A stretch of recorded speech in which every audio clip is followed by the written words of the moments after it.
Sebagai penyokong PH dan ahli keadilan, saya berpendapat MOU PH dengan kerajaan hanyalah gimmick Ismail Sabri dan kerajaan pimpinannya.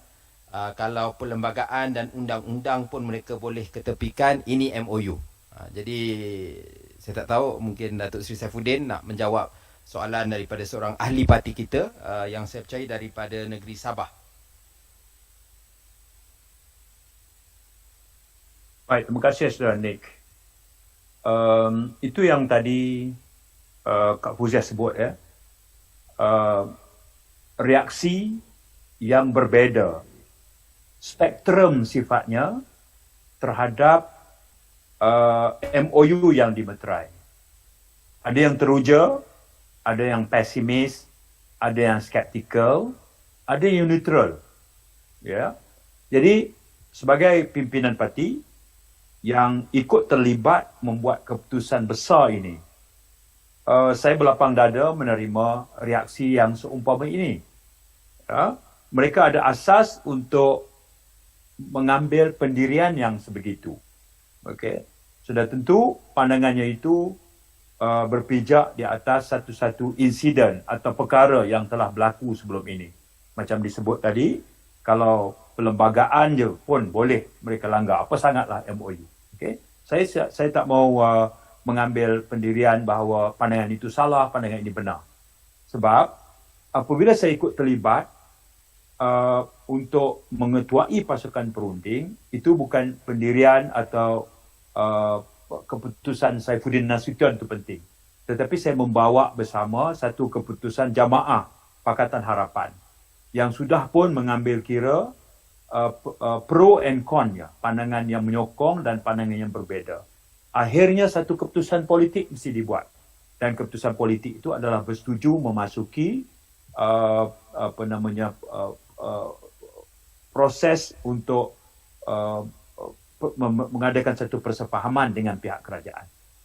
Sebab itu sedaya mungkin apabila kita memasuki fasa ini, ikhtiar kita adalah bagi memastikan setiap perkara yang mahu kita jadikan sebagai persetujuan bersama, kita bentangkan, kita pertahankan, kita beri hujah kita, kita beri rasional kita.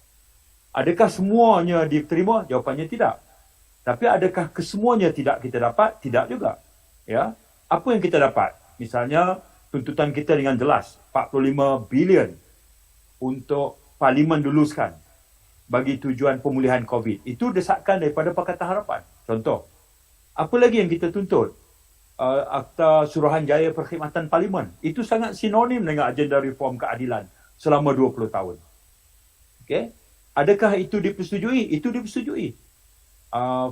Rang undang-undang ataupun akta berkenaan dengan political financing, akta pembiayaan parti politik, itu juga kita desak supaya dimasukkan.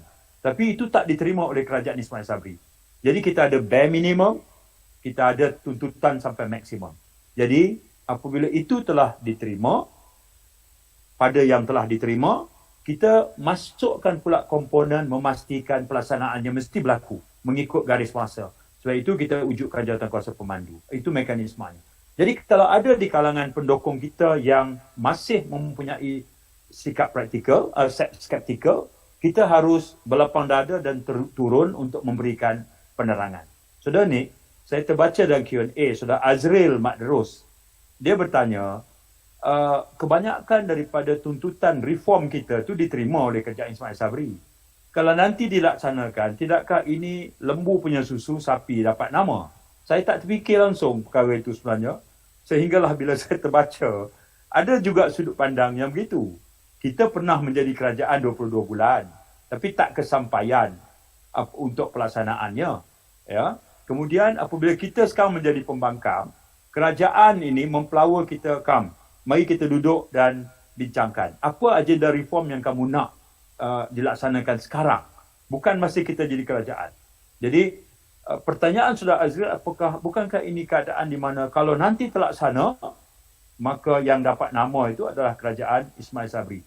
Saya fikir dia balik kepada asal bagaimana kita merangka skrip penerangan.